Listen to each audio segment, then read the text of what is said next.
December 13th, 1931. I was born in Long Lake, New York,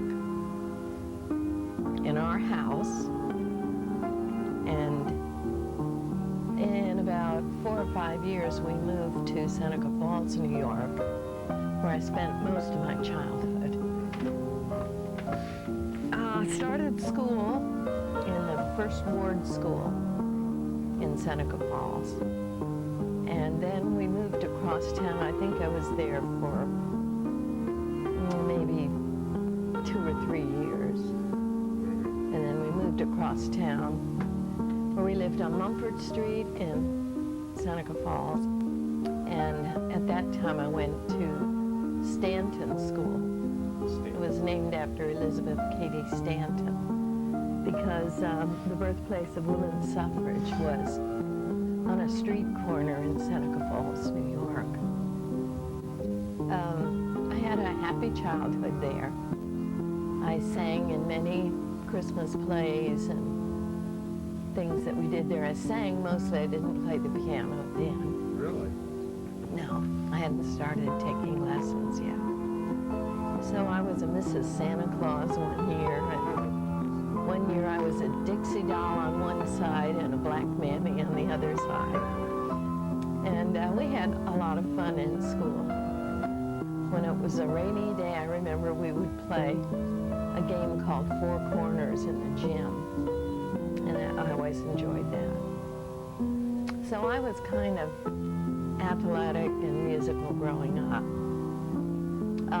Then I attended Minders Academy when I was 12 years old in junior high school, 7th grade. And that's when I started piano lessons. So I continued piano all through high school, 2 years in junior high, 7th and 8th. We didn't have a middle school then. And then in senior high, 4 years.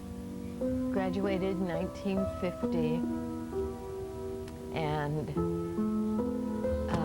auditioned at Oberlin, Eastman School of Music, and decided, we made a trip to Oberlin, my mother and I, and we decided that's where I wanted to go to school, or I'd be signed. For one reason, I wanted to get away from New York State. So I went to Oberlin. But getting back to junior high and senior high,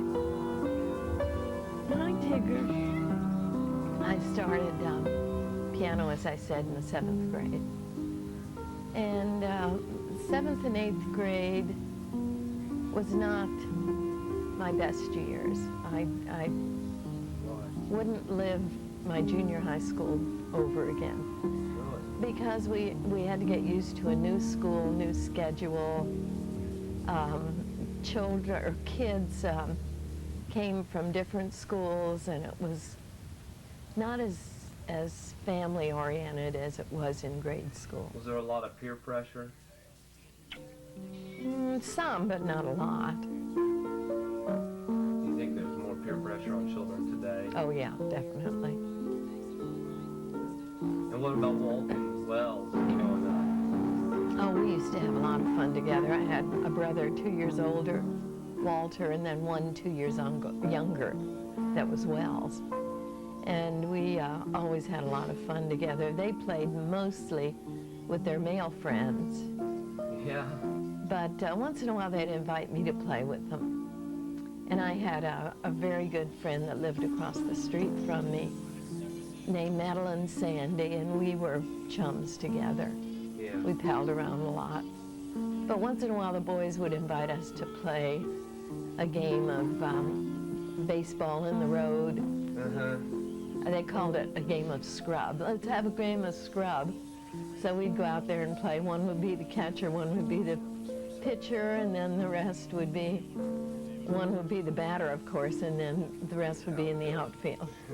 So we would have fun. There was very few traffic on our street, so it was nice. Yeah. When a car would come, everybody would yell, "There's a car," and we'd get out of the way.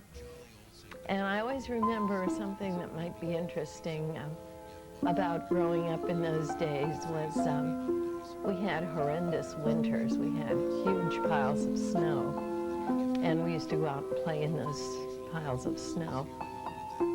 Day or night, it didn't matter.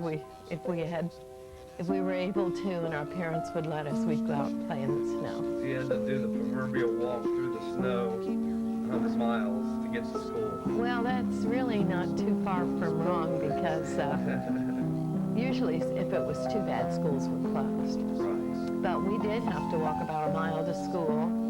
We came home for lunch, so all in all, every day we walked about 4 hours. Or sometimes I would roller skate to school. We had to cross a bridge that went across the Erie Canal, the famous Erie Canal that went from Buffalo to Albany. And so we'd go across that bridge. And once in a while I'd ride my bike. A lot of times I'd ride my bike. And once in a while we would, even when the weather was nice, we would row across in our rowboat, which was much shorter. So that would, even going to school was a lot of fun for us. I started to tell you about milk deliveries were delivered in an old-fashioned milk wagon with a horse pulling it. And we didn't have refrigerators back in those days, so we had ice boxes, and our ice was delivered on a truck. And in the summer, of course, it's the only time we needed ice because we could keep things cold in the winter. But in the summer, it was a treat too. When the ice truck came by to jump up on the back, boys would always do that and find chunks of ice that had fallen off and throw them to us, and we'd chew on a chunk of ice for a while to cool us down. One of the other pleasant things I remember growing up was having Dad take us down to the lake, which was about 3 miles probably, to Cayuga Lake. So we would go down there and swim and spend the day, and then he would come back and get us at night. And it got to the point when we were in high school that we would even ride our bikes down and back. Coming back, we got pretty tired, but that was a fun time. I can't really remember any bad experiences growing up. Tell me about your mom and dad growing up. Well, Mom and Dad, like Dad drove, and he always took us everywhere. Mom didn't drive at that point, but she was always there to fix the meals and always there when we came home at noon and at night. She'd help us with our homework and make sure I did my piano practice. Right. Although she really didn't have to. It was strange where a lot of kids, you have to make them practice. Yeah. I was always in there doing it. Loved it. I think one reason I loved it was because if I practiced, I got out of doing the dishes. So anyway, we had a lot of fun growing up. Dad wasn't around too much. He worked hard. And of course, the only time we got to see him usually was at noon. He did come home for his lunch, and in the evening he was there.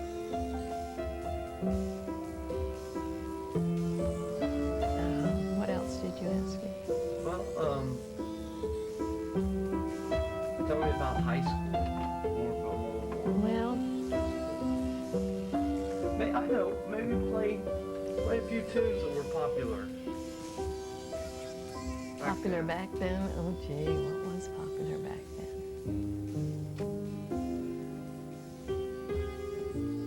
I'm trying to think. Well, there was a song called You'll Never Know. Can you sing it? Too, I'm not or- no. Let's see. It's You'll Never Know Just How Much I Miss You.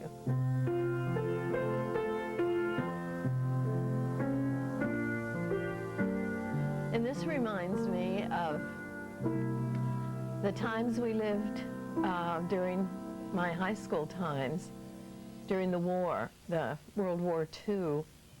And, you know, everything was very patriotic, and everybody had to do what they could for the country. And so we had all kinds of rationing. We had sugar rationing and meat rationing, and we had these little,